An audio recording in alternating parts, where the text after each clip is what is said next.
அமைச்சர் கீர்த்தனா அவர்கள் வந்து பார்த்தீங்கன்னா ஒரு உதவியாளரை அவங்களோட பர்சனல் பிஏவா நியமிச்சிருக்காங்க. அந்த உதவியாளர் மேல வந்து பார்த்தீங்கன்னா பல விதமான குற்றங்களை சுமத்துறாங்க.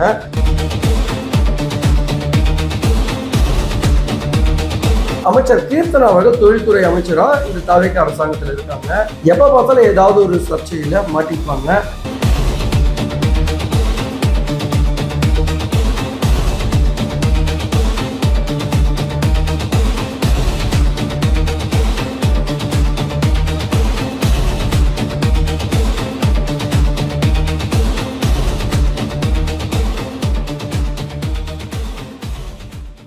வணக்கம் HKS வாய்ஸ் மீடியா நேயர்களே.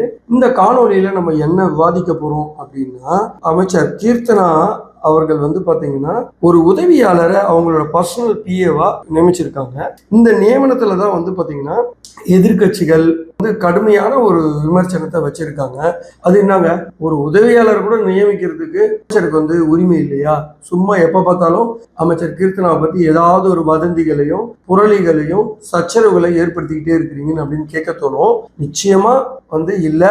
அந்த உதவியாளர் மேல வந்து பாத்தீங்கன்னா பல விதமான குற்றங்களை சுமத்துறாங்க. சோ அந்த என்ன மாதிரி குற்றம், ஏன் அந்த உதவியாளர் நியமிச்சதுல என்ன தப்பு அப்படின்றத முழு பின்னணியை தான் இந்த காணொலியில நம்ம பார்க்க போறோம். சோ வாங்க நம்ம நிகழ்ச்சிக்குள்ள போவோம். சோ அதாவது இந்த தவிக அரசாங்கம் வந்து பாத்தீங்கன்னா புதிய மாற்று அரசியலை தருவோம் என்று கூறிவிட்டு ஆட்சிக்கு தான் வந்தாங்க இந்த டிவிக்கு இல்லையா? அதனால என்னன்னா, ஊழலை ஒழிப்போம், போதை கலாச்சாரத்தை அறவோடு ஒழிப்போம், சட்டம் ஒழுங்க பாதுகாப்போம், பெண்களுக்கும் குழந்தைகளுக்கும் பாதுகாப்பு கொடுப்போம் அப்படின்றது தான் இந்த 4 விஷயங்கள்ல வந்து ரொம்ப ஆக்ரோஷமான ஒரு ஸ்லோகனா கூட வச்சுக்கலாம் சொல்லிட்டு தான் இந்த ஆட்சி கேட்டிலே ஏறினாங்க இல்லையா? சோ ஆனா அமைச்சர் கீர்த்தனா அவர்கள் தொழில்துறை அமைச்சரா இந்த தவிக அரசாங்கத்துல இருக்காங்க. எப்ப பார்த்தாலும் ஏதாவது ஒரு சர்ச்சையில மாட்டிப்பாங்க. சோ அவர்களுக்கு என்னவோ தெரியல, நேரம் சரியில்லையா தெரியல, எந்த ஒரு விஷயம் பண்ணாலும் அது சச்சரவாவே தான் போகுது. அது வந்து இந்த தவிக அரசாங்கத்தை பெருசா பாதிக்குது அப்படின்னு சொல்லப்படுது. சோ இவர்கள் வந்து அமைச்சரானதுக்கு திரு ஆதவ் அர்ஜுனா அவர்கள் மூல காரணம் அப்படின்னும் சொல்லப்படுது. ஏன்னா திரு ஆதவ் அர்ஜுனா அவர்கள் வந்து ஐபேக்ல இருக்கும் போதும் சரி, இவங்க அங்க இருந்து கள பணியாற்றி இருக்காங்க. அதுக்கப்புறமா வாய்ஸ் ஆஃப் காமன் அப்படின்ற ஒரு நிறுவனத்தை நடத்தினார் இல்லையா, ஸ்ட்ராட்டஜிஸ் நிறுவனம், திரு ஆதவ் அர்ஜுனா அவர்கள். அந்த நிறுவனத்திலையும் இவங்க வந்து ஒரு மூத்த ஊழியராகவும் இருந்திருக்காங்க, ஒரு ட்ரஸ்ட்வொர்த்தி பர்சன் அப்படின்னு சொல்லப்படுது. சரி, இப்போ இவங்க வந்து உதவியாளரா வந்து பாத்தீங்கன்னா திரு ஆர் மகேஸ்வரன் அப்படின்றவரை வந்து நியமிச்சிருக்காங்க. ஸோ இந்த ஆர் மகேஸ்வரன் பத்தி ஒரு பின்னணியை நம்ம பார்த்துருவோம். அப்போ நாம சொல்ற இந்த விஷயங்கள் உங்களுக்கு புரிய வரும். அதாவது திரு ஆர் மகேஸ்வரன் அவர்கள் 2015ஆம் ஆண்டு கோயம்புத்தூர்ல இவர் வந்து கோயம்புத்தூரை சேர்ந்தவர். கோயம்புத்தூர்ல வந்து பாத்தீங்கன்னா நிதி சேவைகள் மற்றும் முதலீட்டு நிறுவனம் ஒண்ணு நடத்திட்டு வந்தாரு. ஸோ இது எங்க இருந்து கோயம்புத்தூர்ல அப்படின்னு வந்து பாத்தீங்கன்னா காந்திபுரத்துல கிராஸ்கட் ரோட்ல ஒரு அலுவலகத்தை 2015 இருந்து நடத்திட்டு வர்றாரு. ஸோ இந்த நிதி நிறுவனம் என்ன அப்படி மூல வேலை செய்யுது அப்படின்னா, அதாவது நீங்க இப்போ ₹1 கொடுத்தீங்கன்னா ₹2 தருவோம் அப்படின்ற அடிப்படையில அதிகமான வட்டியை இரட்டிப்பாக்கி தருவோம், இரட்டிப்பா தருவோம் அப்படின்ற அடிப்படையில இவர் வந்து இந்த நிறுவனத்துல மக்கள் கிட்ட நிறைய பணம் வாங்கியிருக்காரு. ஸோ கிட்டத்தட்ட 252 பேர்கிட்ட 3.14 கோடியை வந்து 2024 வசூல் பண்ணிட்டு கொடுக்கல, ஏமாத்திட்டாரு அப்படின்ற அடிப்படையில 2024ஆம் ஆண்டு கோயம்புத்தூர்ல EOW, அதாவது கோயம்புத்தூர் காவல்துறையில EOW பொருளாதார குற்றப்பிரிவுல இவர் மீது வழக்கு பதிவுப்பட்டு இவரை வந்து கைது பண்றாங்க காவல்துறை. கைது பண்ணி 2024 இவர் ஜாமீன்ல வெளியே வராரு. ஸோ இப்போ முன்ஜாமீன் வாங்கினதுனால இவர் வந்து இப்போ முன்ஜாமீன்ல இருக்காரு. ஸோ இந்த கேஸ் எங்க கோயம்புத்தூர்ல இருக்கிற கோர்ட்ல நடக்குன்னா, தமிழ்நாடு முதலீட்டாளர்கள் நல பாதுகாப்பு சட்ட நீதிமன்றத்துல தான் இந்த வழக்கு வந்து நடைபெற்று வருது. கிட்டத்தட்ட 3.17 கோடியை வந்து இவர் வந்து ஏமாற்றப்பட்டதாக மக்களால் வந்து கம்ப்ளைண்ட் கொடுத்துட்டு, ஸோ இந்த கம்ப்ளைண்ட்ல வந்து போலீஸ் இப்போ என்ன நடவடிக்கை எடுத்துட்டு இருக்காங்கன்னா, குற்றப்பத்திரிகை தாக்கல் பண்ணிட்டாங்க. ஸோ இவர்கிட்ட இருக்கிற சொத்துக்கள், இருக்கிற பணத்தை எல்லாம் வந்து எடுத்து இருக்கிற சொத்துக்களை வித்து முடக்கி இந்த 252 பேருக்கும் ஷேர் பண்ணி கொடுத்துடணும் அப்படின்ற முனைப்புல வேலைகள் வேகமா நடைபெற்று இருக்கு அப்படின்னு சொல்றாங்க.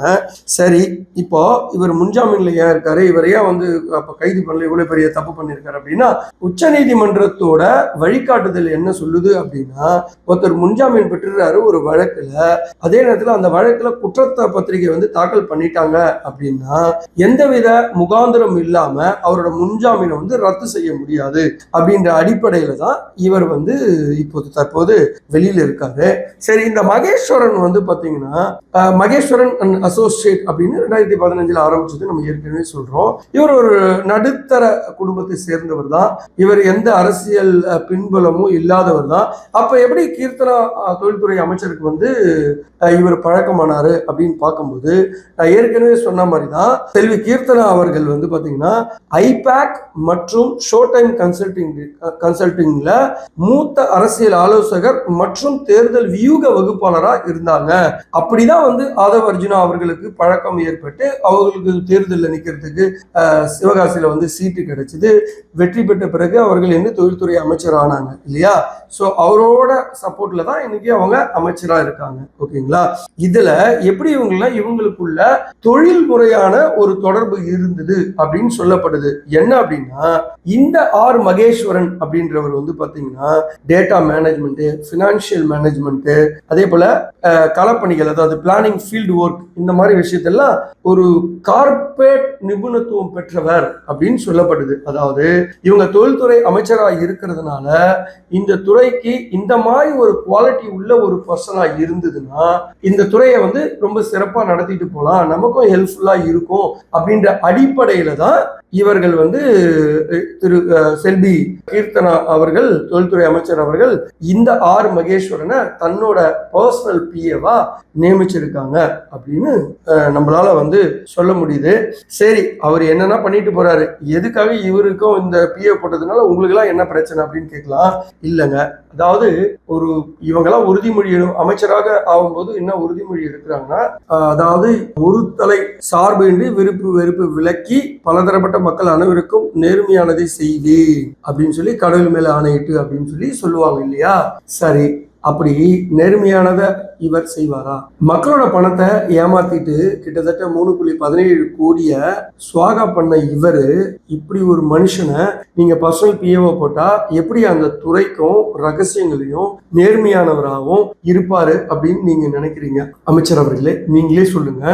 இப்படிப்பட்ட இவரை விசாரிக்காம இவருக்கு கார்பரேட்ல நாலேஜ் இருக்கு, அதாவது பினான்சியல் மேனேஜ்மெண்ட் நல்லா பார்த்துப்பாரு, ஃபீல்டு ஒர்க் பிளானிங் பண்ணுவாரு அப்படின்னு சொல்லி இவரை நீங்க வச்சுக்கிறீங்க. இவருக்கு திறமை இருக்குந்தாலும், ஆனா இவர் சுத்தமானவர் இல்லையே. சுத்தமானவர் இல்லாதவரை நீங்க உங்க துறைக்கு வச்சா நாளைக்கு எப்படி மக்களுக்கு பயனுள்ளவரா இருப்பாரு, எப்படி இந்த மக்களுக்கு நல்லது செய்யணுன்ற எண்ணங்கள் வரும், எப்படி இந்த துறையை சிறப்பா வந்து மேம்படுத்துவாரு, ஊழல் இல்லாத ஆட்சியை தருவேன்னு சொல்லிட்டு உங்க தலைவர் வந்து சொல்லி மக்களிடம் சொல்லி இப்ப ஆட்சியை பிடிச்சிருக்காரு. ஆனா நீங்க செய்யற ஒவ்வொரு விஷயமும் உங்க கட்சிக்கும் உங்க தலைவருக்கும் பொதுமக்கள் மத்தியில மிக மிக மிக கெட்ட பெயரை உண்டாக்குது. அமைச்சர் அவர்களே, புரிந்து செய்கிறீர்களா அல்லது புரியாமல் செய்கிறீர்களா என்று எனக்கு தெரியவில்லை. தயவு செய்து இந்த மாதிரி ஒரு ஆட்களை ஏன் தேர்ந்தெடுக்கிறீங்க? இந்த மாதிரி ஆட்களை தேர்ந்தெடுக்காதீங்க. இப்போ இந்த விஷயம் வந்து முதல்வர் கவனத்துக்கு போயிருக்கும் நம்புறேன். அப்படி போயிருந்தா உங்கள் மீது என்ன நடவடிக்கை எடுக்க போகிறார் முதல்வர் அவர்கள்? இப்படி தொடர்ந்து மக்கள் மத்தியில இந்த தாவேக அரசாங்கத்துக்கு உங்களை மாதிரி ஒரு சிலரால அவப்பெயர் வந்து கொண்டே இருந்தால் மக்கள் எப்படி உங்களை நம்புவாங்க? எங்கள் முதல்வர் தூய்மையான ஆட்சி தருவாரு அப்படின்னு நீங்க சொல்ற நீங்களும் சுத்தமா இருக்கணும் இல்லையா? உங்க முதல்வர் சுத்தமான ஆட்சியை தராரு அப்படின்னா நீங்களும் சுத்தமானவங்களா இருக்கணும், உங்களை சுத்தி இருக்கிற ஆட்களையும் சுத்தமானவங்களா வைக்கணும் இல்லையா? இப்போது இந்த குற்றப்பத்திரிகை தாக்கல் பண்ணிட்டாங்க, இந்த ஆர் மகேஸ்வரன் என்பவர் குற்றவாளியா நாளைக்கு நிரூபிச்சுட்டாங்க அப்படின்னா உங்க அமைச்சரவைக்கு கொஸ்டின் மார்க் எதிர்கட்சிகளால் வருமா வராதா? நாளைக்கு இந்த துறையில இருக்க ஒரு டெண்டரோ ஒரு வெளிநாட்டுல இருக்கிற ஒரு நிறுவனத்தையோ இங்க கொண்டு வரணும் அப்படின்னு முயற்சி பண்ணீங்கன்னா இவர் எப்படி நேர்மையானவரா இருப்பாரு, எப்படி நம்பகத்தன்மையா இருப்பாரு? ஏன் இந்த விஷயங்களை வந்து வெளி மாநிலத்துக்கு வைக்க மாட்டாரு? ஏற்கனவே உங்க மேல 38,000 கோடி ஒரு துறைமுகம் வந்து நம்ம தூத்துக்குடியில ஊண்டாய் கப்பல் கட்டும் தொழில் வந்து வரப்போகுது. அதை வந்து ஆந்திரா தொழில்துறை அமைச்சர் திரு நாரா லோகேஷ் அவர்கள் தட்டி பறிக்கிறாரு அப்படின்ற வீடியோ நாமளே போட்டிருக்கோம். அந்த வீடியோவிலையும் பாத்தீங்கன்னா டீட்டெயிலா பேசியிருக்கோம்.